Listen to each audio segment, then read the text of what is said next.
A rua que eu picotei, depois quero montá-la de novo. Um puzzle, um quebra-cabeça, um bilhão de pedrinhas. Não dá para montar. Tá claro? Então, toda a ciência moderna, fixando os conceitos e recortando a realidade em ideias separadas, destrói a compreensão do todo.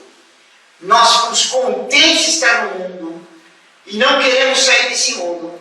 É como um pássaro que conhecesse gaiola e julgasse gaiola muito boa, olha dourada, tem até um piste aqui dentro, e não quisesse ir além das grades.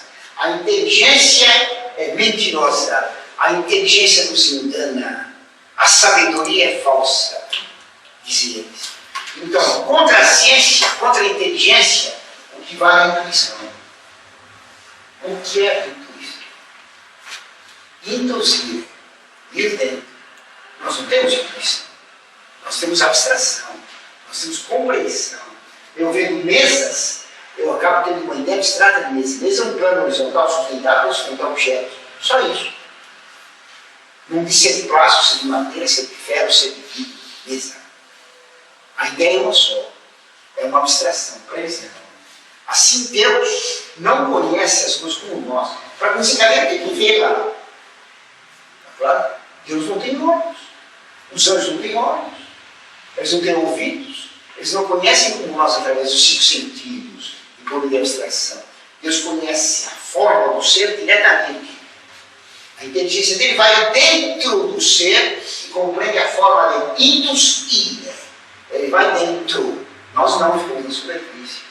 Então, aqui nós devemos a intuição contra a razão.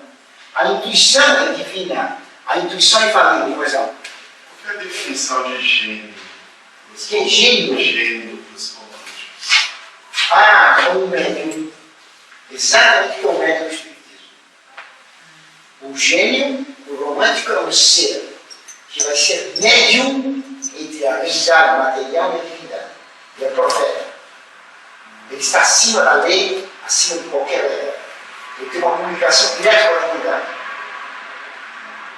Certo? Essa é a definição de gênio do romântico. É umas vezes que estão no gênio do romântico. Né? Digam eles. Que? Pois é. Goethe, né? Alquimista. Goethe. Sherman, imagina, já leu Sherman. Vou te trazer um pedaço. Sherman você vê. Loucura completa. O que é intuição? A intuição faz com que eu compreenda. Eu sou o sujeito. Veja aqui a caneta. Há uma inteligência com uma diferença de sujeito e objeto. Eu conheço o objeto. A ideia que eu tenho do objeto é a fotografia dele. Claro? Nós somos fotografias da mesma realidade. Isso é verdade. É isso, não? Eu sou o objeto. O sujeito é o objeto. Zé e Zinga, dois corações. Todo sujeito é objeto. A intuição acaba com a diferença entre sujeito e objeto. O sujeito é o objeto. Se eu estudo o mundo, então, o que eu sou? O mundo. Se eu estudo Deus. Então Deus e o mundo, Deus somos uma coisa só. Então, contra a inteligência e a intuição, que seria a percepção da identidade entre sujeito e objeto. Claro? É o que se defende hoje. Contra a inteligência tem a magia. A inteligência estuda as leis naturais. Eu sei que, pondo uma força nesse objeto, eu consigo empurrá-lo. Essa é a do filme que eu colava em física, chama-se, acho, cinética, né? Isso aí? É cinética. Cinemática. Cinemática. Estudo de força é dinâmica. Dinâmica. Imagina, ele sabe tudo. Eu nunca só colei, nunca resolvi problema de física. Então, é a aplicação de uma lei natural aqui. Eu estudo a realidade, eu sei que tem uma tendência da massa atrair a matéria. A matéria atrai a matéria, assim, burro atrai burro, e ladrão atrai deputado. Não o contrário, deputado atrai ladrão, eu não sei bem qual é a hora. Então, o semelhante serve. A ciência estuda as leis visíveis. Para que nós não. Aqui tem um espírito divino, em mim também. Eu sou ele. Sendo ele, eu posso unir o meu partícula de meu eu com dele. E posso fazer isso aqui se mover por meio de leis secretas, certo? Leis ocultas. Então eu sou capaz de fazer esse objeto voar. Claro que o objeto não gosta. Se o objeto começa a voar, é Deus que fez o milagre? Não. Deus não faz tudo isso. Deus não exibe. Quem exibir é o diabo. Então, a pessoa começa a andar, anda na parede e anda no teto. Isso acontece. 1923, uma carroça está chegando perto da igreja. É hora da missa. O povo está sendo da missa. A igreja no alto, tem um pasto na frente, tem umas galinhas ciscando. Tem uma mulher com um homem na carroça. Ela sai voando da carroça e vai para a igreja. Os cachorros uivam de papo, as galinhas fogem, todo mundo foge. Ela aterriza no banco da igreja, com as mãos e os pés aqui no banco, e começa a cantar. A molecada estava lá no futebol, para de jogar, para escutar a música. Aí ela fica grossa, que é uma bola enorme. Depois ela esvazia, tem um papel, se enrola aqui numa folha de papel para guardar numa gaveta. Exibição poderosa, né? Possessa, né? Então são casos históricos. Então a magia, o controle das leis ocultas, eu posso mover as estrelas, o mundo é minha parte divina. Então, contra a astronomia, eles fundam a astrologia, certo? Contra a química, fazem alquimia, certo? Contra a matemática, a numerologia. E cada ciência tem uma ciência paralela, irracional, mágica e dialética. Claro? Tudo bem? Curioso. Então, o homem da inteligência é típica de nós. A parte do todo, toda a parte. Um é dois, dois é um. O certo é errado é certo, tanto faz. É o diferente. Terceira lei. O Deus que criou o céu e a terra apareceu no Sinai e deu 10 mandamentos. Ele é o Deus do mal. Os mandamentos dele são para os mantermos presos na terra. Isso só trata de matéria.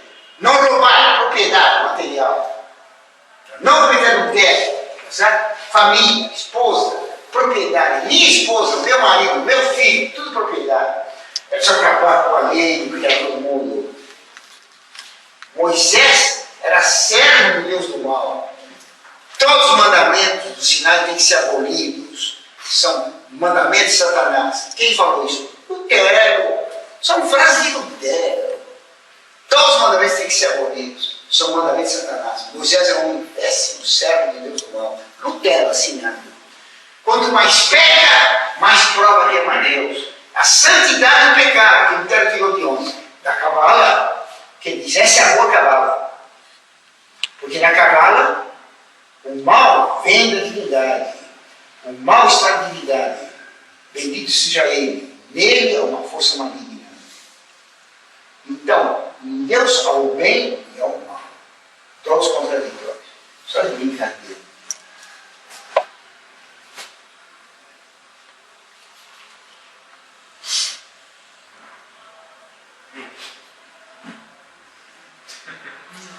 Conhece, né?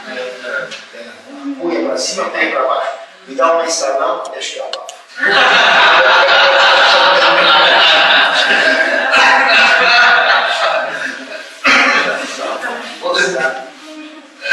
Muito bem. Dia 22 de dezembro, o Sol nasce exatamente aqui. 22 de dezembro, solstício de verão. O dia mais longo do ano no hemisfério sul. O dia que o Sol tem mais força no hemisfério sul. E lá em Brasília, o eixo militar tem aquelas duas asas, né? Certo? Eles falam que está orientado para 23 graus, 27 minutos de latitude sul. Termo de solstício. Não é um avião, é a ave. Ave fênix. Nasce e renasce do fogo. Nasce e renasce a humanidade. A ave fênix composta de todos os homens que moram e renascem e que readquirem força e calor solar. Feitiçaria natural. toda aquela esquema de Brasília é feito magicamente. O cemitério pode ficar lá. Quer dizer, além de feio, né? Além de feio, É. mas tudo que é feio é falso. Tudo que é falso é ruim. O falso, feio, e o mal se equivale. Bem é verdade. Verdade e bem igual a beleza. A sombra da beleza é verdade, mas bem igual a beleza. O Brasil é o contrário. A arte moderna tem tudo diabo. Isso que o senhor disse, ninguém consegue ficar lá. Os deputados não conseguem ficar. Eles gostam muito de lá, né? Lugar profita. Tá O certo? seu trabalho diz terça, quinta. Mas quiser, pode ficar. Em volta do Brasil, o mundo esotérico é enorme. Muito número de hotéis. De seitas, esotéricas. Tá. Esotérico. Lá é impressionante. Aquele eixo tão inabitável. É inumano. Bem, então, vocês têm as três prisões do Equilíbrio. Como é que o homem é feito para gnose? Sabe? Para gnose, o homem tem três coisas. O corpo material. Bom ou mal? Mal. Mal. O corpo não presta. O potencial não, o corpo é válido. A alma. A alma ela tem inteligência, vontade e sensibilidade. A inteligência é má, a vontade é má, a sensibilidade é má. Tudo isso aqui é mal. E depois tem o eu divino. Dentro de cada um de nós tem uma parte divina. Conhecer é ter uma experiência interior com a própria partícula divina. A revelação não vem de fora, ela não é extrínseca ao homem. Deus falando a Moisés, Deus falando a Adão, Cristo falando dos apóstolos. A revelação é interior. A revelação é uma experiência pessoal com Jesus, com Brahma, com Alá, com Maomé, com o diabo de Galega e tudo mais, tá certo? É uma experiência com a partícula divina interior. É a divindade que fala dentro de cada um de nós. Sou eu, olha aqui, sou Deus, você é Deus, eu sou você, você sou eu. Vou te contar quem sou. A experiência é o conhecimento que eu sou divino. Isso aqui é a revelação modernista.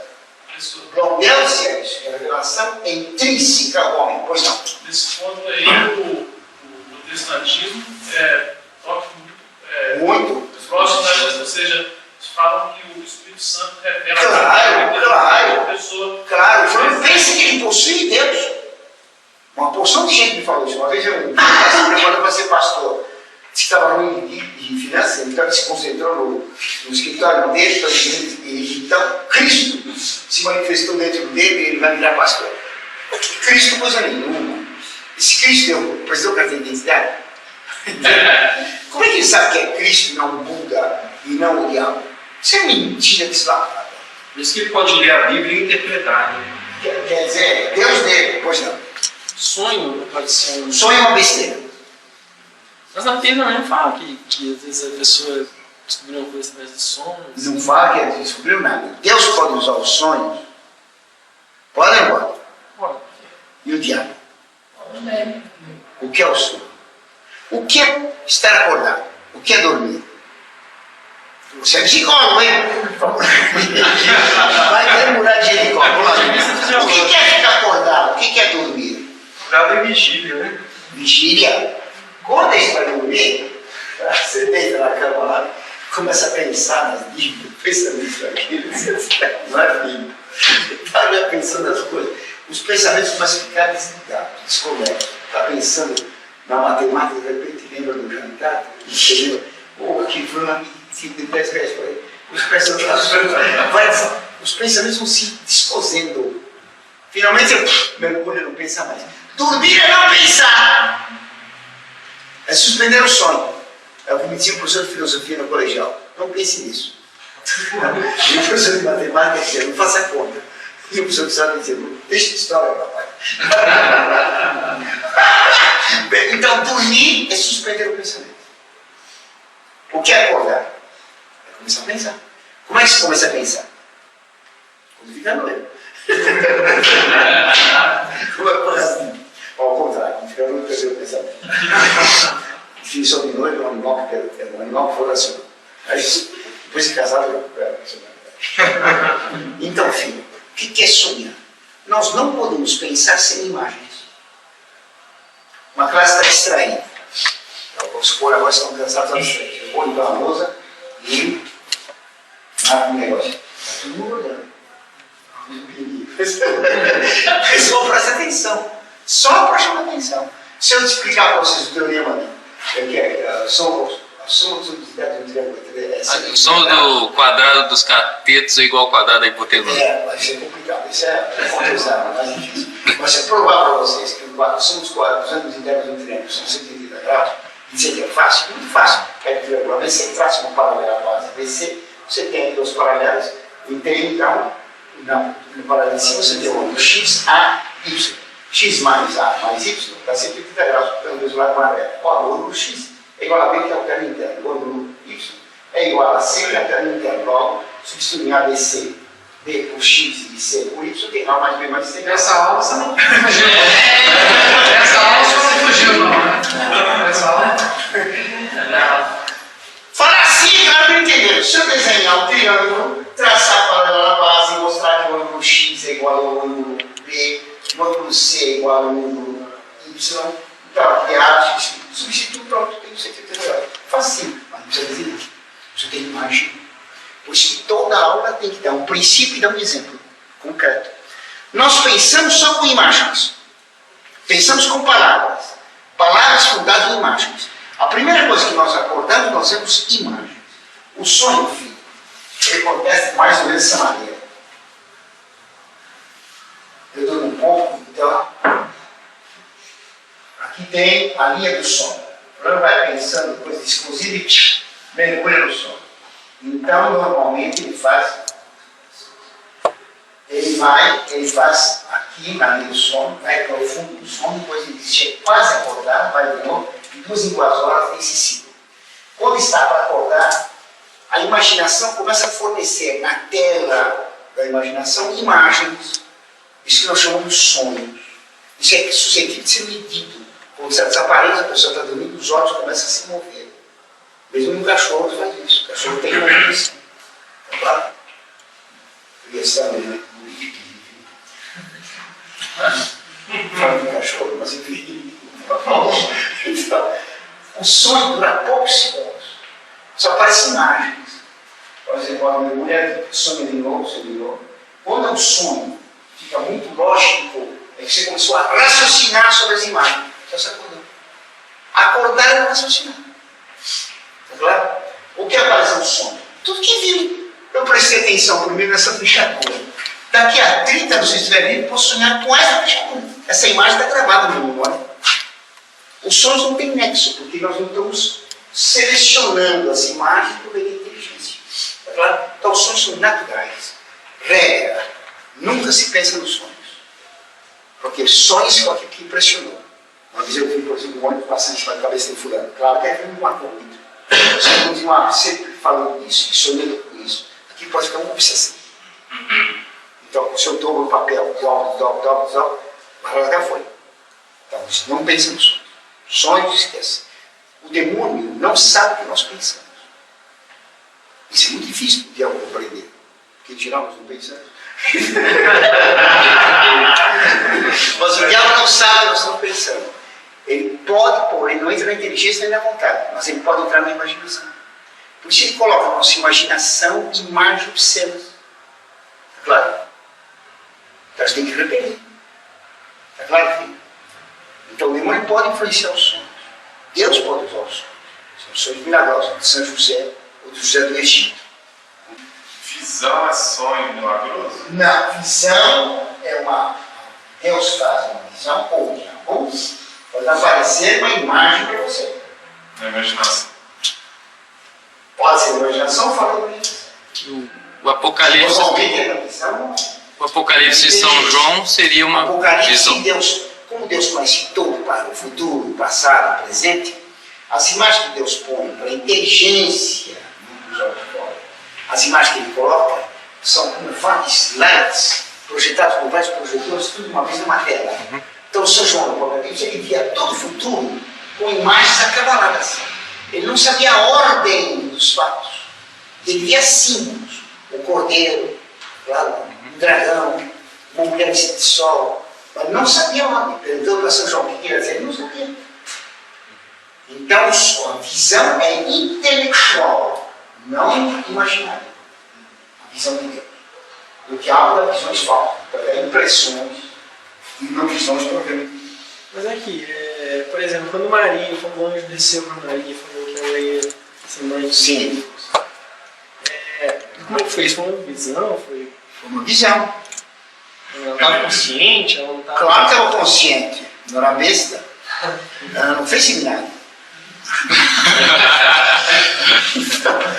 Então, o anjo cumprimenta ela. Ave, esqueci a palavra grega que fala com você, caracotômeno, não me lembro mais.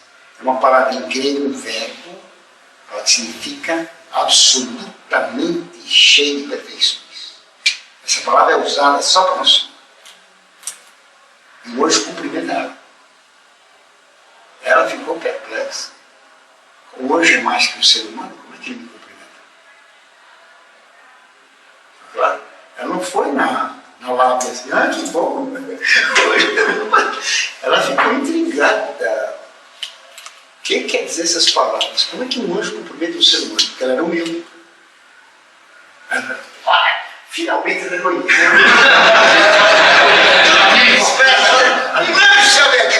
Ela ia para o inferno se fizesse isso. Né? Uma blasfêmia, um absurdo. Nossa era humilde. E ela se ferrou. Que vem isso? Que palavras são essas? E o anjo disse: não temos. Ela ficou com medo. Então não era uma crédula. Ela examinava com profunda inteligência. Entendeu? Não, ela se perturbou. Como é que um ser angélico cumprimenta um ser humano? Porque na Sagrada Escritura os homens cumprimentam os anjos, sempre. Quando apareceu São Miguel para o profeta Daniel, na beira do rio Eufrates, quando ele viu o anjo do rio Eufrates, Daniel caiu no chão. O anjo mandou ele levantar, ele levantou, olhou para o anjo e nunca virou. Aí hoje ele se levantou, ele nunca virou, até que o anjo pegou ele para o joelho e fica firme, rapaz. Porque o anjo, ele é tão superior ao homem que ele abala o homem. Essas 3 crianças de Fátima, quando viram Nossa Senhora, não ficaram abaladas. Com o anjo, o Brasil, o anjo de Portugal, o anjo da paz, elas ficavam como se tivesse apanhado, não conseguiam mais andar. Não pode acontecer até hoje, assim. Claro, mas se te aparecer, você vai andar com você correndo, hein? Porque para você não vai aparecer anjo não, viu? Tira o cavalo da chuva que o anjo vai aparecer para você e chama-se Lúcifer. Faz então, se a pessoa tiver um sonho e Joga fora. Não, joga fora. Primeira coisa, se aparecer Jesus Cristo para você, o que você vai fazer? Mandar embora imediatamente. Não acreditar. Não é ajoelhar e adorar. Não. Você sabe se Jesus Cristo é o diabo? Você sabe isso. Quem tem uma visão tem que respeitar. Tem que respeitar. são cavalos que Ela pôs em Deus. Ela pôs em Deus. E quando chegaram os Messias, ela perguntou: mas peraí, como vai ser isso? Ela quis explicações. Então, a atitude não seria a mesma? Não, porque nós não merecemos. Não, ela é Ela tem sabedoria e tudo mais. Nós precisamos tomar cuidado. Quem deseja ter uma aparição, aparece mesmo. O que aparece é perfeito. Então, a recomendação da igreja é nunca se pegue visões. E se aparecer, foge.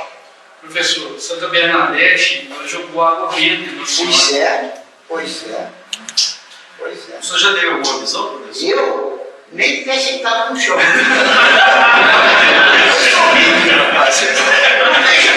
Estava vendo um monte de gente, eu não sabia o que era. Eu sou sério, graças a Deus nunca tive visões. E não quero fazer milagre, não. Se eu fizer milagre, é para o inferno. Eu sou pecador. Se eu faço uma coisa extraordinária, eu vou para o inferno. Porque fica orgulhoso? Só faltava essa. Deus me livre. Evidentemente, Deus me deu uma capacidade para ajudar os moços. Né? Eu tenho prometido, graças a Deus, não por hospitais e pessoas. Se eu tivesse visões, fizesse milagre, eu ia brincar. E começava a olhar para mim, você mudou vinho em água. Que meus padres atuais fazem milagre da transformação do vinho em água. Você compreende? Se Cristo aparecesse aqui para nós agora, nós íamos todos para o inferno. Porque se aparecesse, nós todos ficávamos comovidos. Então eu ia para casa e falo para ninguém. Mãe, não conta para ninguém, se eu vi Jesus ressuscitado. Se contarem o papo, ele está doente. Isso foi em 1954. Aí ele chama a secretária dele. Mas papa? Papo. Ele chama a Maria Pasqualina. Pasqualina, ouviste do Senhor? Veio. Sim, ela foi. Vi Jesus Cristo estava aqui agora. Pense. Quando as crianças de fato têm Nossa Senhora, não queriam contar para ninguém. Quando vinham os pais até lá, se escondiam embaixo da cama, não queriam falar. Porque tinham medo. Como falar que eu vi Nossa Senhora? Claro, tem milagre. Se aparecer Nosso Senhor, por que Nosso Senhor não aparece para nós? Provaram que era Deus, né? Mas nos vimos todos para o inferno. Deus precisa suspender até pecado, para que ele compreenda que isso não vale nada.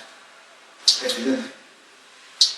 Então, a humildade não vem das visões, vem do contrário, dos fracassos da gente. Tomou bomba nenhuma, fracassou, não tem dinheiro, só fala besteira, só está fora. Ótimo, sabe? Claro. Deus nos educa humilhando a gente. Na humilhação nós encontramos no Senhor, e não na exaltação nossa. Diz que o São Domingos ia para na época dos carros lá do sul da França, ele ia para o sul da França para ser xingado. Pois é. Para ser humilhado. Quando a gente é humilhado, esquece. Você já viu o Rio, né? Rio. Muito bonito o Rio, né? O Rio é uma maravilha. O Rio vai. Aí você olha para o lado, a pergunta vem de onde ele vem? Para onde ele vem? Qual é a origem? O Rio vai para cá, para na montanha e tem que dar volta. Pensa que agora vai encontrar grandeza. Aparece um rochedo e tem que dar outra volta. E a providência caminhando no Rio até encontrar grandeza que é o Senhor. Assim a gente. Vai para um lado se fracassa, vai para o outro fracassa. Os nossos fracassos são os meios que Deus põe para dizer: meu filho, não vai nesse caminho. Entendeu? Toda humilhação é para da gente. Toda exaltação é para da gente. Como ele mesmo. Você me dá um instrumento importante. Dá para ela. Dá para ela. Então, nós somos guia através dos fracassos. Entendeu? É a pedagogia de Deus. A didática de Deus. Não é fazendo aparições. Nós não queremos que revelações disso. Isso é muito. 12 milagres. Orgulho brutal. A revelação carismática leva tudo brutal por causa disso. Um orgulho brutal. Eu tenho o poder do Espírito Santo, eu falo em línguas, mas que língua eu falo? Palhaçada. Não só o poder do Espírito Santo, mas o poder de chamar ele. Chama ele, O Espírito Fica Santo assim, é office-boy dos carismáticos. Eles têm, na revelação carismática tem o Espírito Santo em delivery. Cheio de motor, cheio de motor.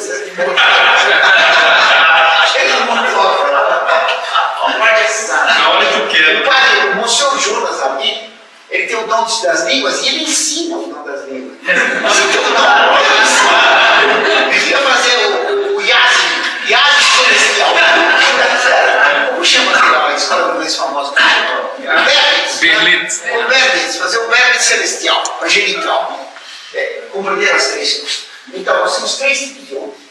O homem que prepondera o corpo são os homens materiais, que eles chamam zilicóia, em que prepondera a matéria, a matéria, os sarquicóios, os carnais.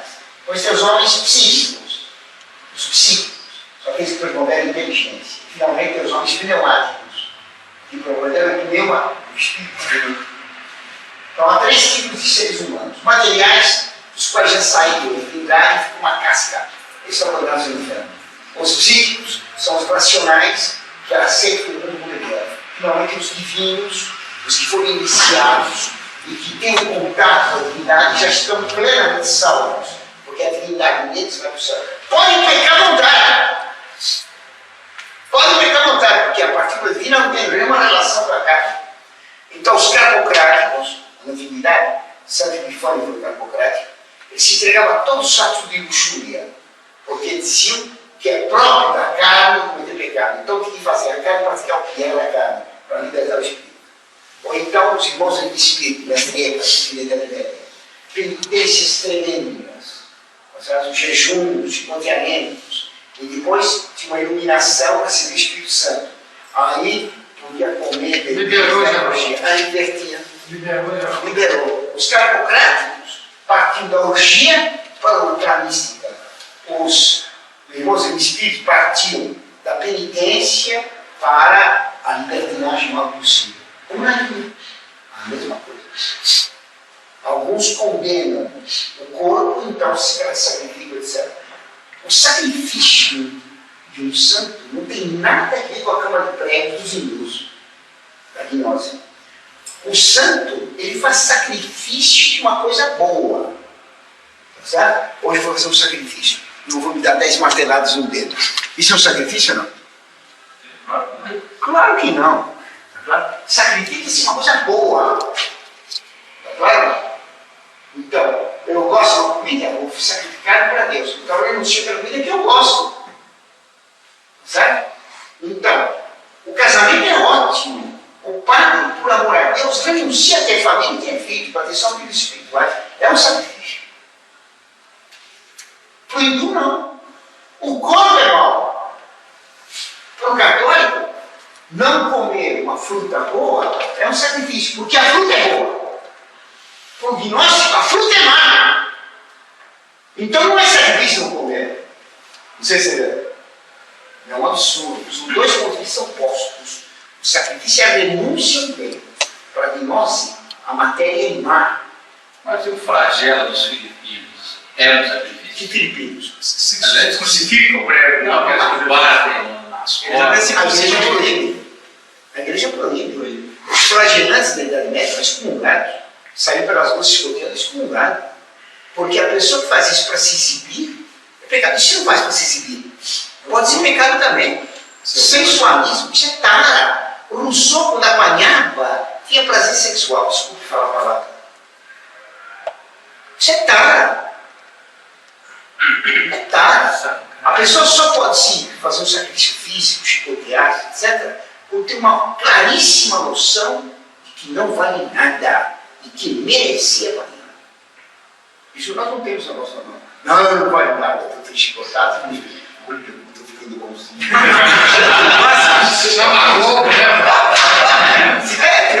Eu vi um da Toca de Assis, ele levou no quarto dele, então tinha lá um computador, em volta do computador tinha fotografias, ele dando comida para os pobres. Então tinha a tela do computador e em cima, os bocaços abertos lá, de um miserável da Segunda Guerra, e ele enfiando a colher de comida na boca do doente, ele ficava com a foto dele dando comida para o pobre. Olha como eu sou bonzinho. Ele estava se autocontemplando, não sei se entenderam. Isso é um horror. Um orgulho tremendo. O Francis faz sacrifício físico sem ter noção da própria maldade, ele vai para o inferno. Chicoteado por ele. Vai apanhar lá também. Amar a Deus não é se dar marteladas no dedão. Nem deixar de comer pizza. Isso é fácil. Amar a Deus é amar a verdade. Amar o bem é amar a beleza. É o próximo. Querer para o próximo a verdade, o bem e a beleza. Certo? E se alegrar que os outros têm mais noção de verdade, bem e beleza do que a gente. Então, amar a Deus consiste em amar o próximo, que ele dá para ele Deus. E não arroz e feijão só, não é de pão e feijão que o homem vive, dá toda a palavra que sai da boca de Deus. É a palavra de Deus que nos sustenta. E e dá o pão. Entendeu? O diabo de Deus transformou essas pedras em pães. Cristo recusou para transformar o pão no corpo dele. Então, a pedra em pão não quis, mas o pão em corpo de Cristo ele fez. Que é muito mais. Que é muito mais. Tudo bem? Então nós temos aqui. Como é que é a igreja gnóstica? Então, quase 11 horas, cada nós. Como é que é a igreja gnóstica? A igreja católica, ela é desigual, hierárquica. Ah, isso parece. A igreja gnóstica. Igualitário. Todos têm particularidade de mim. A igreja católica, ela tem riquezas. Aqui tem que ser uma igreja pobre, porque a riqueza é matéria. Claro? A igreja católica tem dogmas, verdades cristalizadas para sempre. Isso aqui, dogmática. Ela é única. A igreja gnóstica é ecumênica. Claro? A igreja católica ela é composta por espirituais mais materiais. A igreja ecumênica diz que é só espírito. Claro? Tudo bem? Quem pertence à igreja gnóstica? A igreja gnóstica, a igreja de Cristo cristão, é uma igreja espiritual só. Ela não tem nem organização, nem dogmas, nem riqueza, não tem nada. Aqui nós temos as igrejas concretas, a igreja católica, a igreja luterana, a igreja budista, a religião brahmani, o maometismo, a macumba, o marxismo, o Partido Comunista, o PT, claro? Em cada uma dessas religiões organizadas, positivas, que têm tempos, que têm verdades, que têm um credo, existem alguns homens que tiveram a noção da divindade oculta neles. Esses, os pneumáticos católicos pertencem à Igreja de Cristo, os pneumáticos luteranos pertencem à Igreja de Cristo. Claro? Então a igreja gnóstica é uma igreja espiritual que subsiste na católica, subsiste na protestante, subsiste na espírita, subsiste no comunismo, subsiste em todas as religiões. Está claro? Ela é formada pelo conjunto dos iniciados em todas as seitas e todas as religiões. Professor, então, posso... Pode perguntar. Quando o senhor disse que a palavra maçonaria não é aplicada, então, por exemplo, a maçonaria que tem essa hierarquia seria ali embaixo, e a maçonaria não tem A maçonaria é a hierarquia dos verdadeiros iniciados. Os graus menores, como tem na Grande Oriente, essa é para trouxa. Pois é. O João Pedro I foi feito grau 33. Não diria nada. Essa maçonaria está ali embaixo, né? Esse está embaixo. E o conceito, então... Agora, os verdadeiros maçons são os verdadeiros iniciados. Tem que agora fica secreto. Isso é um esquema. Tá? Ele está subjacente em todas as seitas secretas. Vamos pegar, por exemplo, filosofia de Heráclito. Entendeu? Não? Então, professor, imagine que vocês são o terceiro colegial. Professor de filosofia, mineiro, uai, vai dar uma filosofia para vocês. Está errado. Heráclito dizer, sobraram poucas frases. Tudo que ele falou desapareceu. Tem uma frase aqui a colar. Foi um alemão chamado Dico, que colocou tudo que tem nele numa certa hora. Por exemplo, diz lá, Pantalé, tudo muda.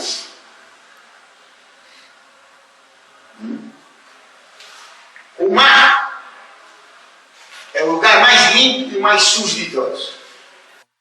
Mais limpo que ninguém tem gosto do mar. O mais sujo que toda sujeira que tem vai para o mar. Então, ao mesmo tempo, o mais limpo e é também o mais sujo. O limpo é sujo. Tudo é feito de fogo. Tudo é feito de fogo. A água é feita de fogo. O gelo é feito de fogo. Por isso que o gelo queima. Não fica surpreso. A madeira é feita de fogo. Não se pega fogo. O homem é feito de fogo. Quando começa a olhar para ele, o professor está de fogo. No início havia a grande fogueira que era a divindade. Essa fogueira se dividiu em labaredas, se dividiu em chamas, se dividiu em fagulhas. E dentro de cada coisa tem uma fagulha da fogueira divina inicial. Com a evolução, as fagulhas se reúnem e voltam a formar a fogueira divina inicial. O fogo a mesma coisa. Só que em vez de chamar partícula divina, ele chamou de fagulha, faísca, certo? Em vez de chamar de pano, ele chamou de grande fogueira. Só isso. Eu vou ver então aqui nós. No princípio havia a biblioteca. Não, havia a palavra. Ela se dividiu em sons, se dividiu em letras. As letras se juntaram formando parágrafos, os parágrafos se juntaram formando capítulos, os capítulos formaram. Nós precisamos agora reunir todas as letras, todos os capítulos, e vai formar então a verdadeira sabedoria. Em cada coisa tem uma letra. Mas é a mesma coisa. Estou chamando a partícula de letra, é uma bobagem. Tá? Todas as filosofias são assim. Você pega os históricos de si, por exemplo. Deus era um grande ser único, ele existia só. E cada um de nós tem dentro um pedacinho do espelho de Deus. Isso aí está preso no corpo. Tudo que vem do corpo não presta. Precisamos renunciar a todo prazer e a toda dor. Isso é uma bobagem. O prazer é bom. O prazer é mau, sai contra a razão. Tá? Nem toda dor é má. Você tem que fazer uma operação dolorosa para ficar vivo, eu faço. É claro. Para entender? Parece não. O homem é sempre diferente ao prazer e a vida. Vem no corpo. O corpo não presta. Só o espírito é vive. Não, tá. Dizem os livros de filosofia, isso parece um catolicismo. Parece coisa nenhuma. O catolicismo não diz que o prazer é mau. O catolicismo diz que o prazer é um bem. Mas é um bem que tem que ser ordenado que é maior. O vinho é saboroso, dá prazer. Mas se eu coloco o vinho, o prazer do vinho acima do intelecto, eu vou ficar bêbado e pequei. O pecado é pôr em desordem os bens. O que é roubar? Isso é mal, então o deputado ia saber. Ele sabe. O que é roubar? Roubar é pegar o dinheiro. Né? O dinheiro é um bem. O dinheiro é um bem. E a justiça é um bem? A justiça é um bem maior até, né? O que é roubar? Colocar um bem menor, o dinheiro acima do bem maior. Todo pecado é uma desordem dos bens. O ladrão põe dinheiro acima da justiça. Isso é pecado. O varão que busca a bebedeira, ele coloca o bem do paladar acima do uso da inteligência. Pecou. Claro? Toda a desordenação do bem é pecado. Tudo que existe é bom. Mas se eu pôr desordem dos bens, eu peco. Claro? Tudo bem, então? Bem, o esquema está dado, certo? Podemos ver depois a aplicação da outras coisas.